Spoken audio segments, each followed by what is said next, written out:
欢迎大家来到我们第24届 Sophia 人文节的开幕讲座。我是今天的主持人张韵杰。我呢是复旦大学哲学院流动站的博士后，然后我的研究方向是环境伦理学，然后我也对规则伦理学跟价值原理等等感兴趣。Sophia 人文节呢，其实是我们复旦大学哲学院1年1度的一个重要活动。从今天开始到5月5号，我们会有7场不同的讲座，围绕的题目呢是非万能回答机。它的寓意是我们认为哲学就像是非万能回答机，是没有百科全书式的现成答案的。但是哲学却有着对问题的关切，然后也有着对思想的传承与碰撞。所以我们第24届的这个主题呢，就是想用哲学的方式去对话现代科技，然后审视现代科技。也希望在场的所有同学、老师们都来参与我们这个从4月到5月的7场讲座。然后我们今天的第一个讲座呢是米切姆教授的Thoughts on how to practice philosophy in a non-philosophic world。米切姆教授是美国著名的技术哲学家，然后他是科罗拉多矿业学院人文艺术和社会科学荣誉教授，然后他最近呢还受邀我们复旦大学哲学院成为我们的这个外国的驻院学者。Please join me in welcoming Professor Mitchum. Well, it's really nice to be here. The title I've given my talk is Thoughts on How to Practice Philosophy in a Non-Philosophic World. A world dominated by science and technology is one in which philosophy is practiced only on the margins, even when it is politically declared to be ever more necessary because of the gap that is opening up between scientific knowledge, technological power, and wisdom. We don't always know what to do, even though we often know how to do it. But before rushing into this fraught topic, I must begin by thanking Cao Dake and the other members of the Student Council of the School of Philosophy here at Fudan University, who invited me to give this guest lecture contribution to the Sophia Festival, dedicated to the theme, Non-Omnipotent Answering Machine. My sincere thanks also, of course, to Professor Wang Guoyu for inviting me to visit Fudan University, thus making the Student Council invitation possible. Today nears the end of my first week of a first visit to mainland China after a 3 years COVID-enforced absence. It's a great pleasure for me to be able to return to China, to renew an engagement that stretches back to my first visit to China in 1992, in what for me has been a defining philosophical experience of my last 3 decades of life, and now of my old age, because I'm kind of an old guy. And to be able once more to meet in person with colleagues and students here in China. I can't help but be reminded of Confucius' words, to study, and in due times practice what one has studied. Is this not a pleasure? When friends come from distant places, is this not a joy? Chinese students are some of the best in the world. This is not just a courteous compliment. I mean it quite literally. At least on the basis of my teaching experience, mostly in the United States, it's true, but in some European countries as well. I've missed being challenged by Chinese students, sometimes simply by virtue of your representation of the oldest continuous civilization in the world, to think more deeply about things than I might otherwise do. Indeed, the very title of the Sophia Festival does precisely this.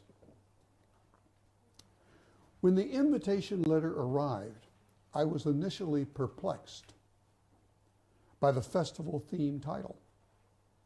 I emailed Cao Dake asking whether non-omnipotent answering machine might be an awkward English translation of the Chinese term for generative pre-trained transformer AI, that it might be Chinglish for something. He replied with a translation of the full festival announcement. In an accompanying note, he acknowledged implicit reference to the now widely discussed ChatGPT, but as a provocative confrontation to the hyperbole of its surroundings. As the Sophia Festival announcement has it, the ChatGPT answering machine, which aims to provide responses to all questions, no matter how bizarre, and rejects the possibility of something being unanswerable, is an exemplifying peak of techno-scientific aspirations to omnipotence. Yet when faced with an endless, inherently human questioning and the big questions of philosophy, it remains impotent, no matter what it says.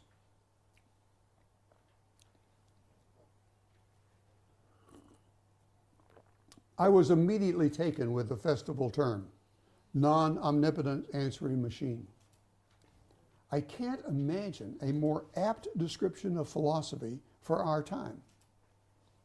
It immediately reminds us of words from Socrates at his trial for misleading the youth of the city and impiety, defending his lifelong obstreperous questioning and refusal to take at face value any answer provided by his many interlocutors.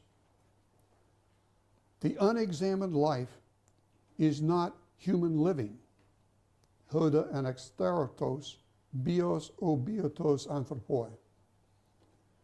Or, as it is more commonly translated, the unexamined life is not worth living for humans. But as soon as we remember this famous saying, we are flooded with questions. Indeed, the saying itself calls us to question it. Let me consider just two of these possible questions. First, let's focus on the words themselves.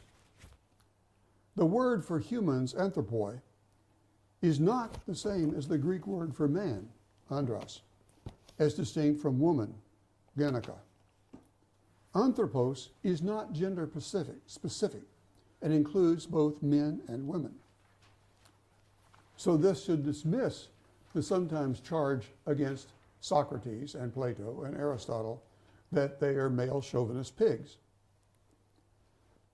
Additionally, remembering Heidegger's influential, if extremely controversial, etymological interpretation of the alpha privative in the Greek word aletheia, truth, suggests that we might pay attention to the alpha privative here in the word unexamined. The root of the adjective extathos is the verb extasto, to examine, to consider, even to pry into. I'm not a Greek scholar, but it's worth noting that the word is not at all that common in Greek, especially in Greek philosophical texts, though it does occur more times in Plato, 29 times, than in Aristotle, only 6 times. Interestingly, the term is considerably more common in Jewish and Christian Greek writers of this classical period, such as Philo, Judaeus, and Libanius. Does this hint at anything about the peculiarly argumentative sensibility of Jews and Christians in the early years of the Common Era in the Mediterranean world?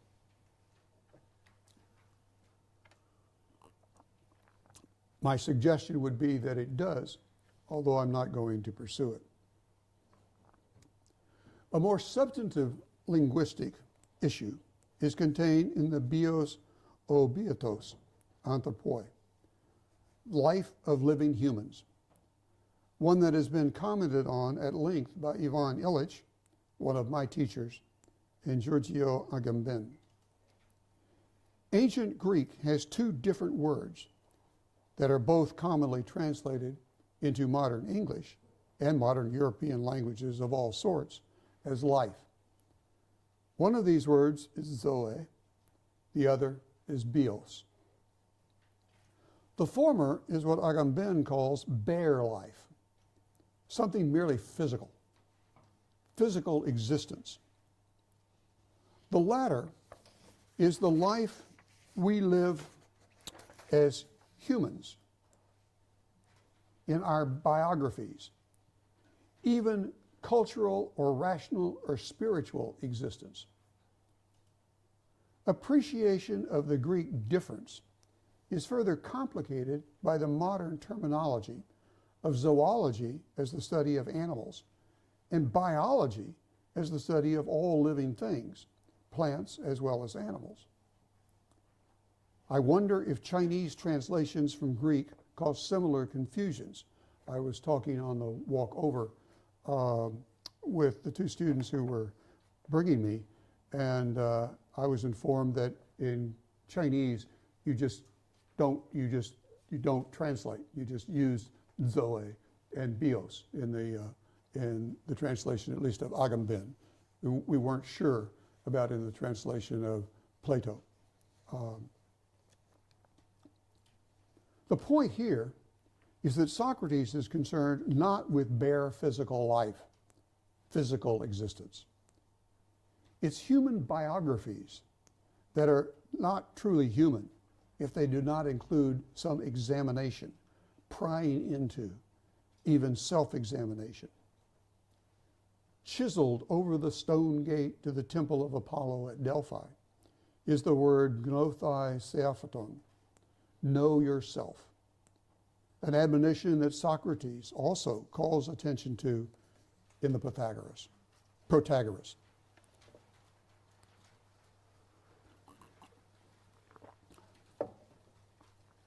Second,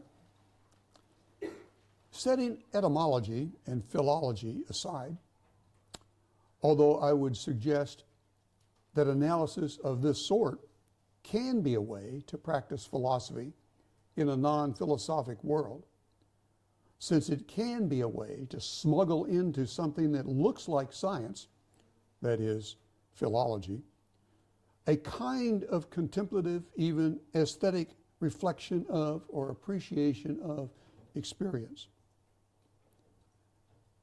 But there is a more existential question.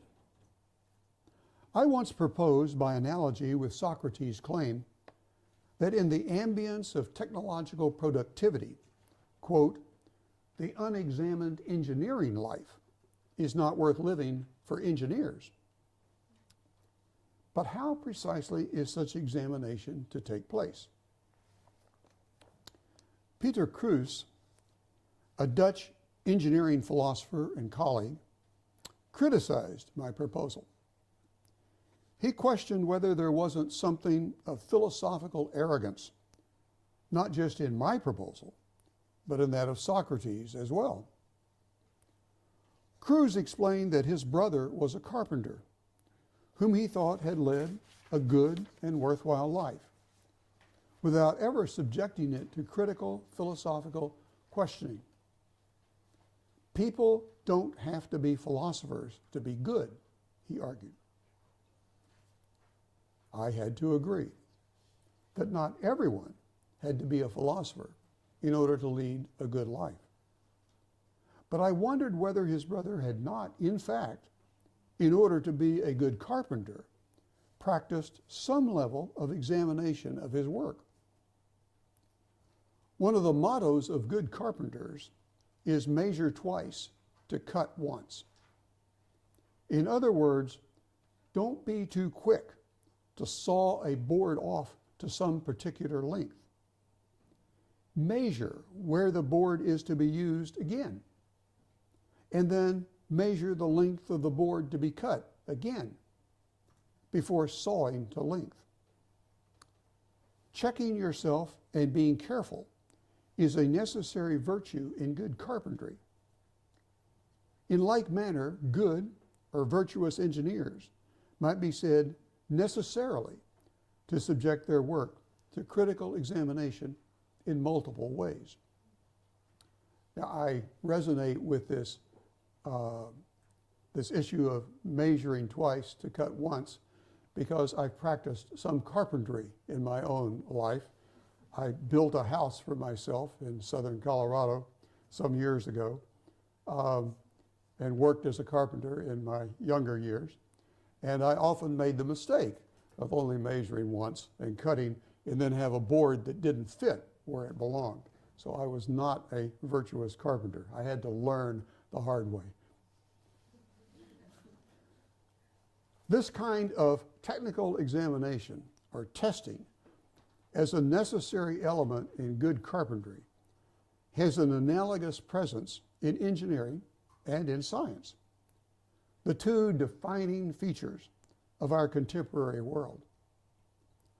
But especially when extended to the practice of engineering, doesn't this run the danger of trivializing what Socrates means by to examine?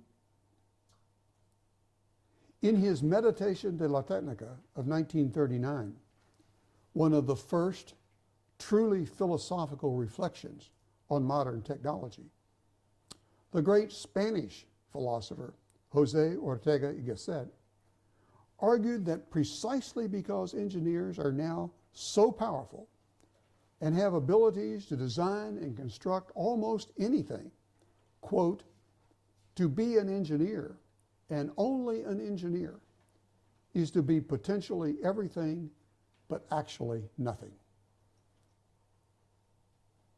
More recently, the British-American philosopher Alasdair MacIntyre has also criticized the bureaucrat, the manager, and the engineer for lives founded on means alone, cut loose from ends, and devoid of substantive practical rationality.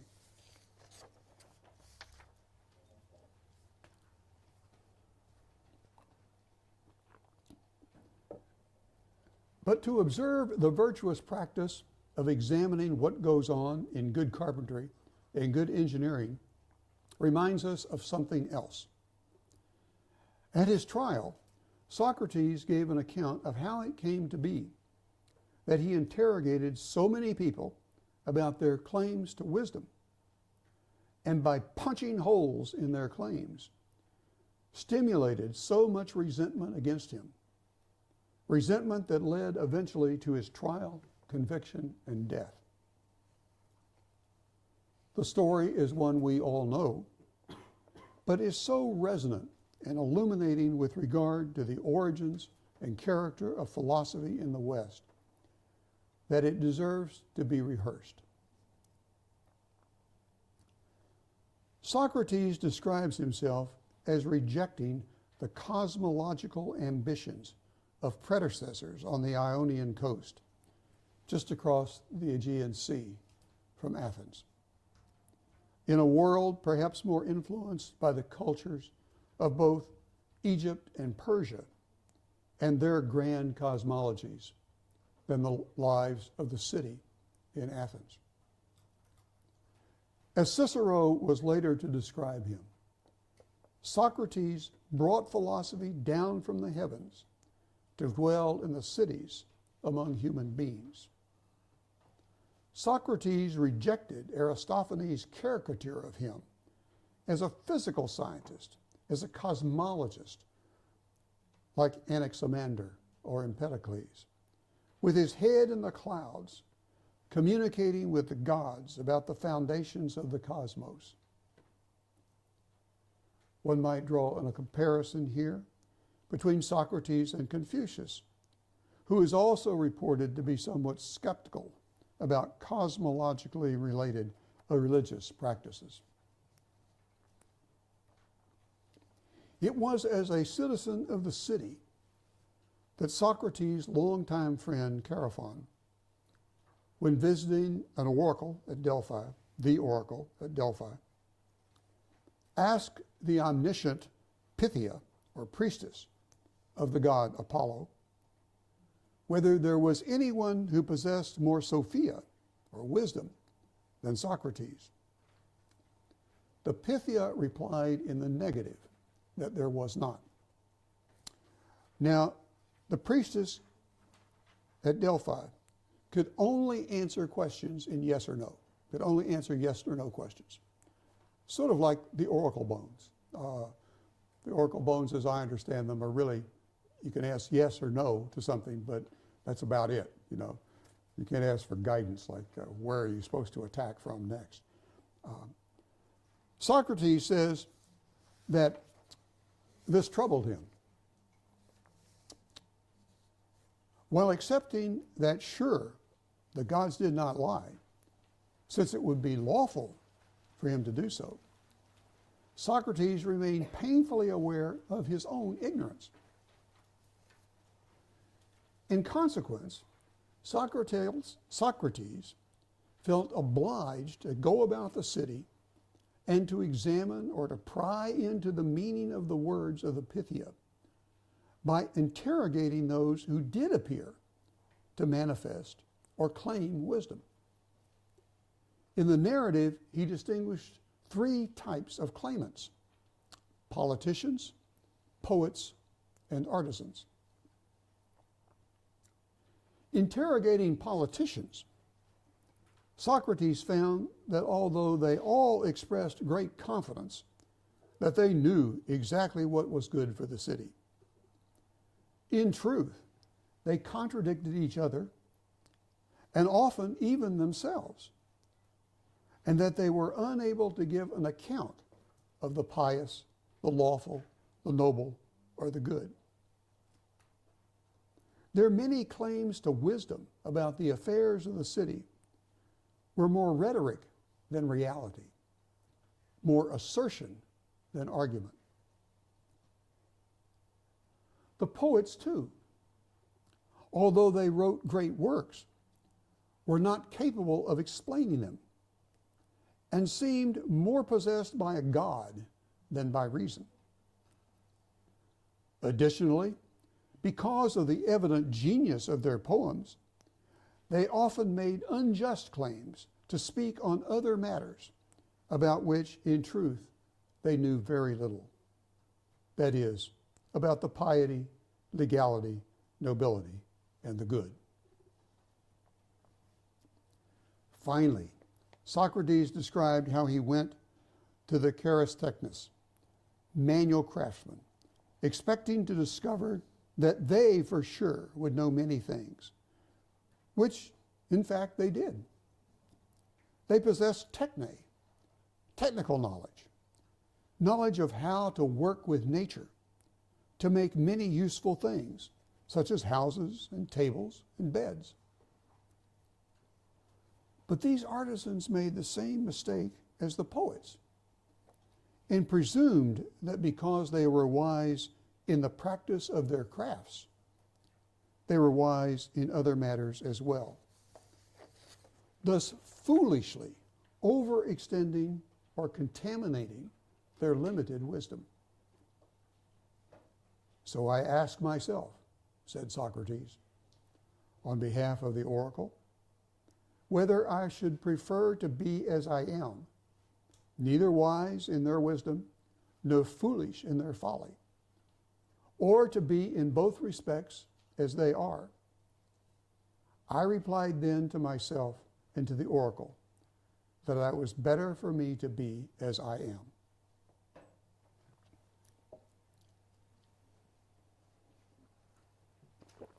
Socrates possessed what we might call negative rather than positive wisdom.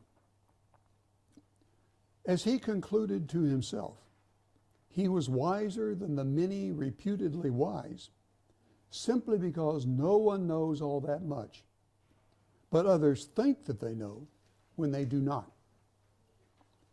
For himself, he said, when I do not know, neither do I think I know. So I am likely to be wiser than others in this small extent, that I do not think I know what I do not know.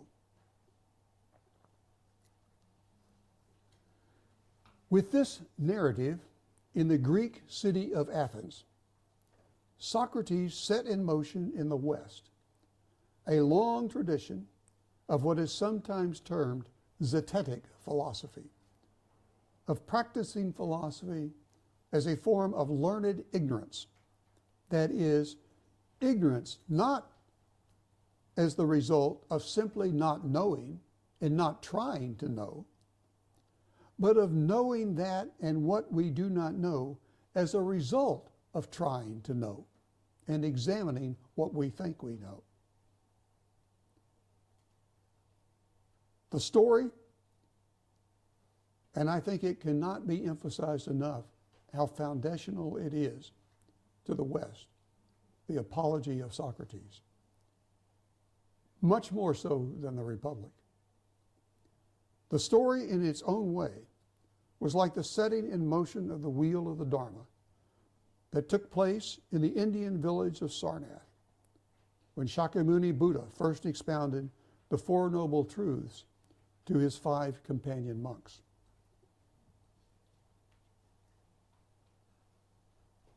However, as the case of Socrates well illustrates, this way of life has a certain fragility and has regularly been threatened by political power, including the political power of religion.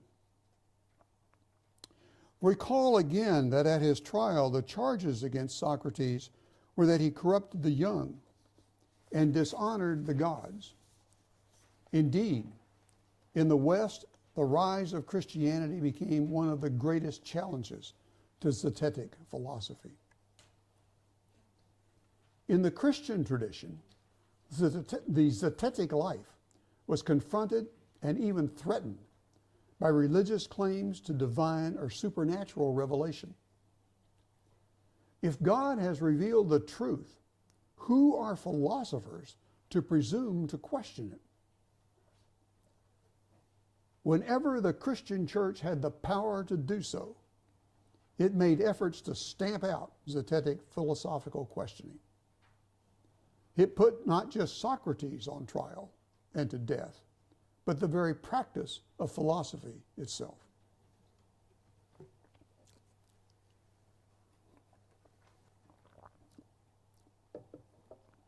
A practice of learned ignorance nevertheless insinuated and secreted itself into the Christian life by means of a tradition of what is called apophantic or negative theology. The argument of negative theology is that with regard to a God that is all-powerful and all-knowing, it is not possible truly to know or say anything except what he is not, or that he is beyond what we can know, that he is unknowable. The mysterious paradox of belief in the existence of an all-powerful God is that to attribute any determinate attribute to him, even that he is good or all-powerful, will perforce be a kind of delimitation of his power. Shouldn't an all-powerful God be able, as all-powerful, not to be powerful at some times? This argument nevertheless got more than one Christian declared a heretic, if not killed, just like Socrates. Here in China, I might suggest that some traditions of Taoism can be read to echo this negative knowing with a positive voice. I'm thinking, of course, of the opening chapter of the Lao Tzu, Dao de Cao, Fei Cheng Dao, Ming Te Ming, Fei Cheng Ming. The radical character of Zhuangzi and his wild appeals to live in harmony with nature via his engagement with fantastical birds, fish, and monkeys might also be stretched into some kind of overlap with Socrates' wildness in Athens. Now, however, against this backdrop, let me make a large, unwarranted historical jump into the present. In the contemporary technoscientific world, too, the practice of zetetic philosophy can easily get us in trouble.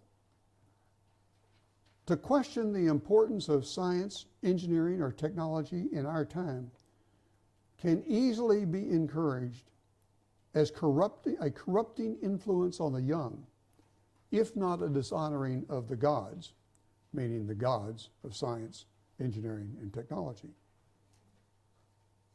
What our societies claim to need more than anything else, all of our societies tell us, Chinese, American, European, is more scientists, more engineers, more technology, and of course, more innovation.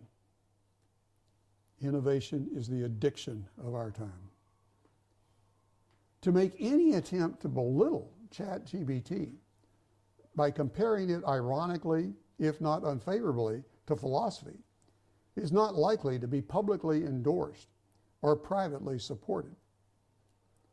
Instead, it is the zetetic life, the life recommended by Socrates as the distinctly and truly human life, that is itself likely to be ironically belittled. If you're so smart, why aren't you rich? As the riddle in a 1992 Batman comic had it. Although the problematic location of philosophy in the social order is perennial, it has taken on distinctive form today under conditions created by the dominance of science, engineering, and technology. One can readily identify three different but interrelated challenges. One is the claim that philosophy is itself worthless, that it's an unproductive life, and the unproductive life is not worth living by humans. A second is the attempt to demand that zetetic philosophy, whenever it is practiced, keep itself focused down on the analytic detailing of small specific problems. Don't think big, think small. A third is that even in regard to small-scale questions, philosophy should contribute to the negotiation of practical or ethical problems. This is the pragmatist's demand. To resist these three challenges while avoiding nihilism is, I submit, the biggest philosophical challenge of our time.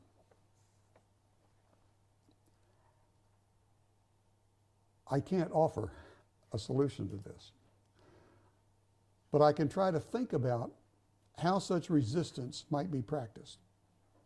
It's what I spend most of my time doing. The truth is, I have no easy answer or method.